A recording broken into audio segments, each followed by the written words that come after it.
Welcome to the flowerschool.com video library. I'm Leanne Kessler, Director of the Floral Design Institute, and today I'm here to share with you a fabulous on-trend wedding bouquet combining both fresh and dried materials. All of the flowers that I'm using today are from 50flowers.com. I had so much fun sitting perusing the website, gathering my favorite things. And then I took some creative liberties. I started with some great anemones, that blush, the deep black center, and some protea for dramatic architectural form, and then some golden mustard garden roses because they're grand. Then I decided I wanted to go on trend with tinted foliages. So I started with some seeded eucalyptus, but I didn't stop there. I painted it, yes, air tinted it, using gold and copper to give it that metallic look that's so popular right now for events and weddings. Then I went to the dried and preserved materials. The Italian ruscus, preserved and bleached, is grand, but lacquered copper, isn't that fun? You can get so many different color variations. Then I started with the French vanilla bouquet. Comes pre-done with so many different items, lots of different textures, so many things to choose from. But what I'm going to do is take it apart and just use some of my favorite bits to enhance the design. The base mechanics of the bouquet is a classic, using floral netting to create an armature. I rolled it into a tube, secured it just by twisting the wires together, and then I can manipulate it to get the exact form I want. I want the bouquet to be a long horizontal, so I can leave it long, but then I want it to become more crescent, a little bit of a bend, and I can just adjust, getting the form exactly the way I want it before I begin designing. I start with a base of ruscus and eucalyptus that will support all the flowers. So taking pieces that I've prepared ahead of time, they've already been gilded, laying them out where I can easily reach them.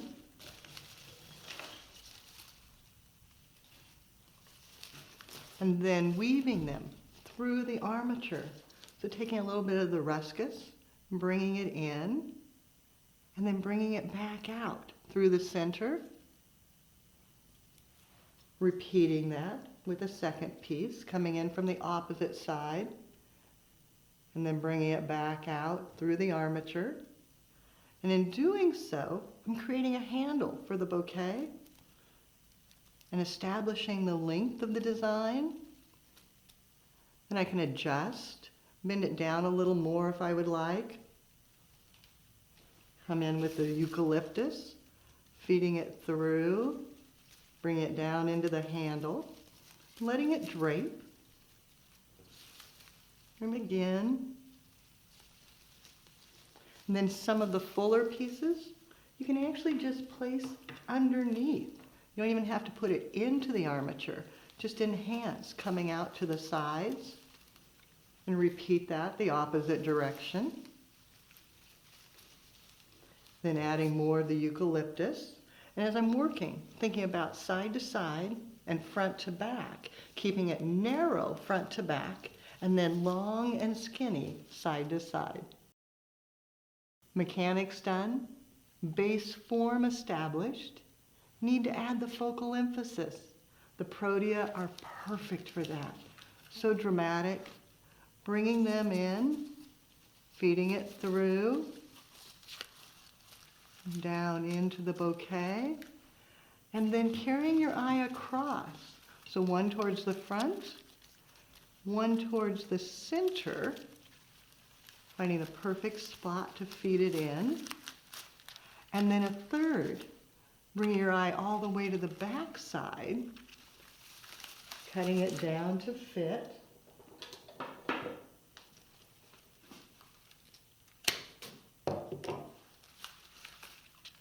And then dropping it into place, because you want it to look good from the front and the back.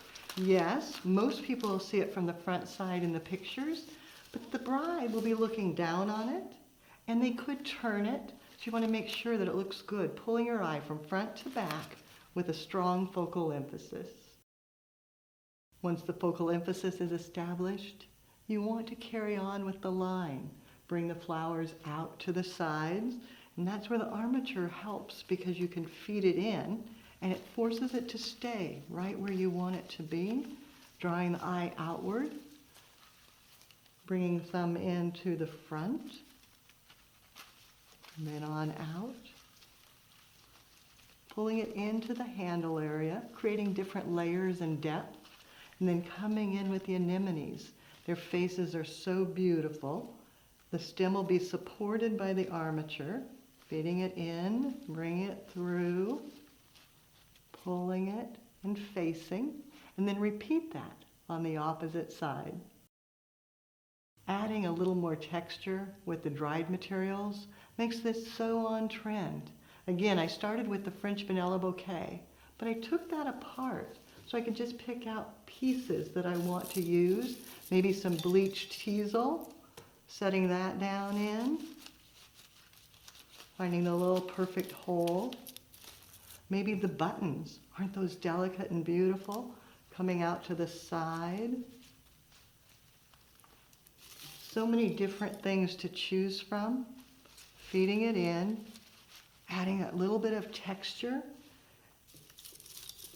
and pulling your eye from front to back so that it goes all the way around. As a final detail, I want to make sure that all of my base mechanics are hidden and also protect the flower stems. So going back and adding a little more seeded eucalyptus tucked up right underneath. And that way it protects the stems, adds a little more fullness,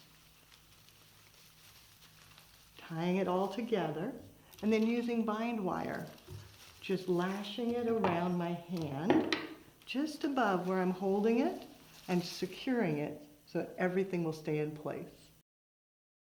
The Finished Bouquet, all my favorite flowers from 50flowers.com. I shopped and then I found and I gathered.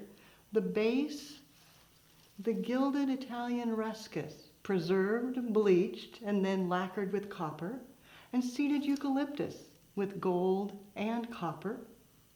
A bit of the French vanilla bouquet for the dried flowers, 3 protea, 10 golden mustard roses, and 10 fabulous anemones. It really doesn't take a lot to make something super wonderful. Using the hand tie technique with an armature, you can cut the stems and set this in a vase of water and let it sit for a day or two, refrigerated, to hold until it's time for the ceremony. Then take it out, dry the stems, cut them to the right length, and enhance with whichever ribbon you would like. Now you'll find more creative inspiration at our website, flowerschool.com. If you have questions, you can reach us through there or pick up the telephone and give us a call at 503-223-8089. Now it's your turn. Design an armature, create a bouquet, and be sure to take a photo. Post it on social media and tag Floral Design Institute. That way we all can see what you do as you do something you love.